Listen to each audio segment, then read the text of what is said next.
کم نہ سمجھو، استغفار بڑی عظمت ہے۔ ایک عالم دین وہ کہتے ہیں کہ میں مشہد مقدس میں موجود تھا اور بڑا پریشان تھا، ایک بہت ضروری امر میری زندگی میں پیش آ گیا تھا اور مجھے مدد کی ضرورت تھی، اور میں گیا مولا کی بارگاہ میں اور جا کر تڑپ کے دعا کرنے لگا، مولا میں پریشان ہوں، میری مدد کیجئے۔ آپ کی بارگاہ میں آیا ہوں کیونکہ امام 8ویں امام کا روزہ امام رؤوف، امام کی بارگاہ سے کوئی خالی ہاتھ نہیں جاتا، فوری حاجتیں پوری ہوتی۔ وہ عالم دین کہتے ہیں کہ میں امام کی بارگاہ میں بیٹھ کے دعا کر رہا تھا، مولا کوئی راستہ بتائیے، یہ میری مشکل حل ہو جائے۔ ہر انسان کی زندگی میں کبھی کبھی ایسے امور آتے ہیں، ہر زندگی میں۔ دیکھیں یہ بہترین واقعہ ہے آپ کے لیے۔ فرماتے ہیں کہ میں امام کی بارگاہ میں بیٹھا، گڑ گڑا رہا تھا، رو رہا تھا۔ وہ عالم دین ایرانی تھے، انہوں نے کہا کہ میرے بازو کے ایک ہندوستانی طالب علم موجود تھا، اس نے مجھے بار بار یوں دیکھا، دیکھ کر کہا کہ آپ وہی ہیں جو ٹی وی پہ آ کر نماز استغفار کے بارے میں آپ ذکر کر رہے تھے، نماز استغفار کا فائدہ، آپ وہی ہیں؟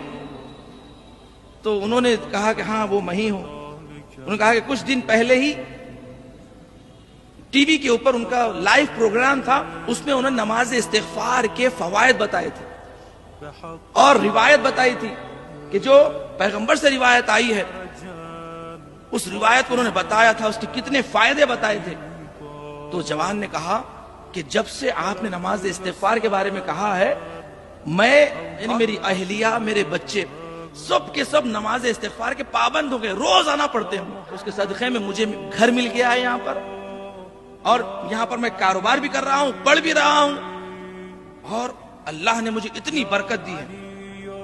وہ طالب علم سے جب وہ سنتے ہیں کہتے ہیں کہ ایسے لگا کہ جیسے 8ویں امام نے فوری میرے لیے اس بچے کو بھیجا تھا تاکہ مجھے تنبیہ کریں کہ دیکھو اے دل غافل، لوگوں کو تو کہتے ہو خود بے عمل ہو، پہلے خود عمل کرو۔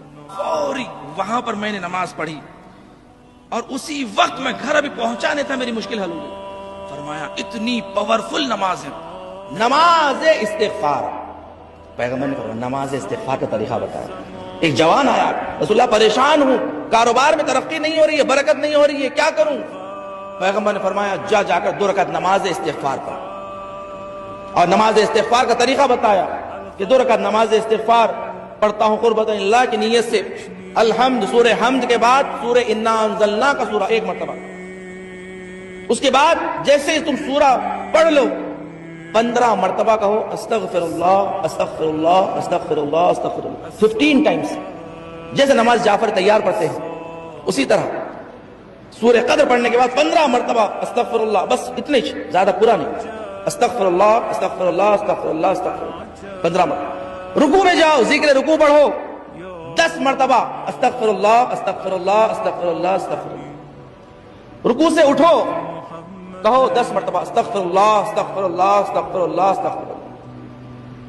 سجدے میں جاؤ، ذکر سجدہ پڑھنے کے بعد 10 مرتبہ استغفر اللہ استغفر اللہ استغفر اللہ۔ سجدے سے اٹھو، اٹھنے کے بعد جہاں پر ذکر سجدہ پڑھتے استغفر اللہ ربی واتوب الیہ 10 مرتبہ استغفر اللہ استغفر اللہ استغفر اللہ استغفر اللہ 10 مرتبہ۔ پھر دوسرا سجدے کا ذکر پڑھنے کے بعد 10 مرتبہ استغفر اللہ استغفر اللہ استغفر اللہ۔ پھر دوسرا سجدہ مکمل ہونے کے بعد سجدے سے جب اٹھتے ہو، اٹھنے کے بعد 10 مرتبہ پڑھو استغفر اللہ استغفر اللہ استغفر اللہ استغفر اللہ۔ اس کے بعد دوسری رکعت بھی بالکل اسی طریقے سے انجام دو کہ ہر رکعت میں 75 ٹائمز استغفر اللہ استغفر اللہ 75 مرتبہ، 2 رکعت ملا کے 150 مرتبہ استغفر اللہ، 2 رکعت نماز۔ پیغمبر نے فرمایا جا کر پڑھو، تمہاری مشکل حل ہوگی۔ وہ جوان کہتا ہے میں نے جا کر یہ 2 رکعت نماز پڑھی، میری اسی وقت مشکل حل ہو گئی ہے۔ آیت اللہ شاہ آبادی کہتے ہیں کہ اگر کوئی اولاد کے لیے عمل کرنا چاہتا ہے، اس کے لیے 40 دن کا عمل ہے، ہر روز یہ 2 رکعت نماز پڑھیں، اسی 40 دن میں اللہ تمہیں خوشخبری عطا کرے گا۔ صلوات پڑھیں محمد والے محمد۔